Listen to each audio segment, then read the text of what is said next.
thank the chair.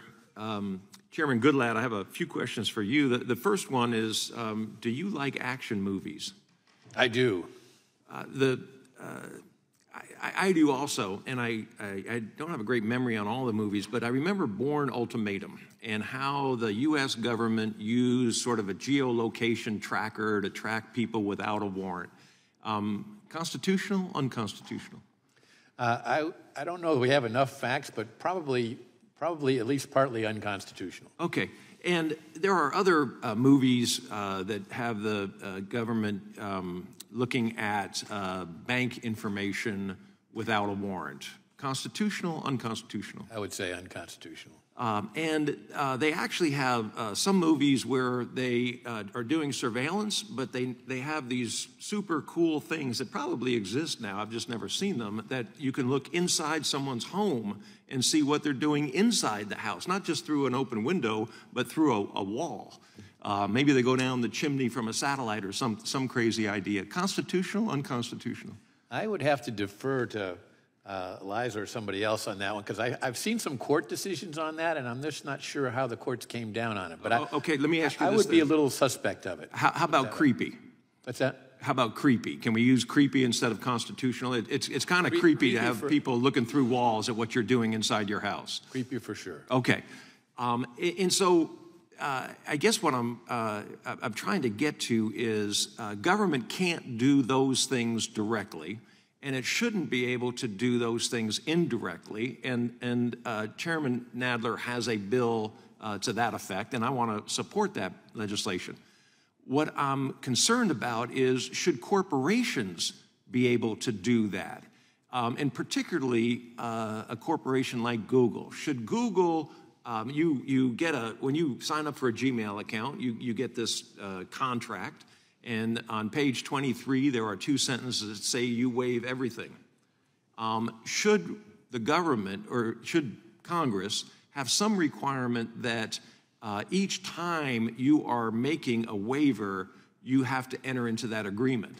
Or you have a choice. You can waive everything, you can waive it each time you use it, or you can never waive it.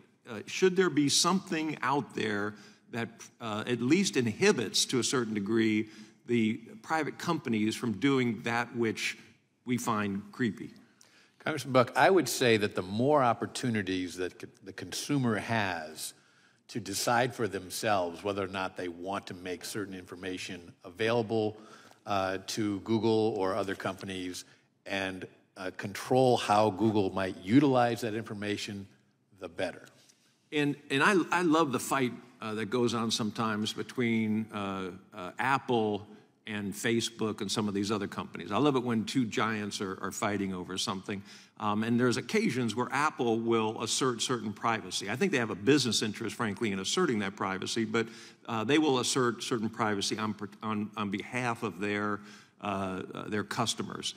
But if we had 10 Googles, if we had a DuckDuckGo that was prominent, would that help solve part of this problem? If we had competition and there was a niche market for some consumers like you and I, who just find it creepy that these companies know everything about us, because we have the audacity to want to know how to get from point A to point B, from our home to a Christmas party at a some coworkers that we've never been to before, and we use a GPS device to get there. Now they know everything everything everywhere we've been, and we just want to use technology in a way that benefits us, and yet they have this surveillance economy where they're creating this data profile on us.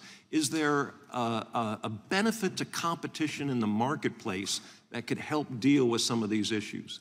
I think the more choices the consumer has in terms of how they can control their access to their information, so that if one competitor, and Apple does promote this, and DuckDuckGo does promote this, the more opportunities you have to choose. I'm going to use this search engine, I'm going to use this operating system, I'm going to use this Gmail or email account. I think the better off the consumer is. In the last few seconds I have, how do we use the antitrust laws to try to expand competition and create that kind of opportunity for consumers? Well, I think that antitrust laws definitely should be utilized to promote competition. Giving the consumer more choices is a benefit of more competition, and so I think that Congress should always look at it from that perspective. Thank you very much, and I yield back.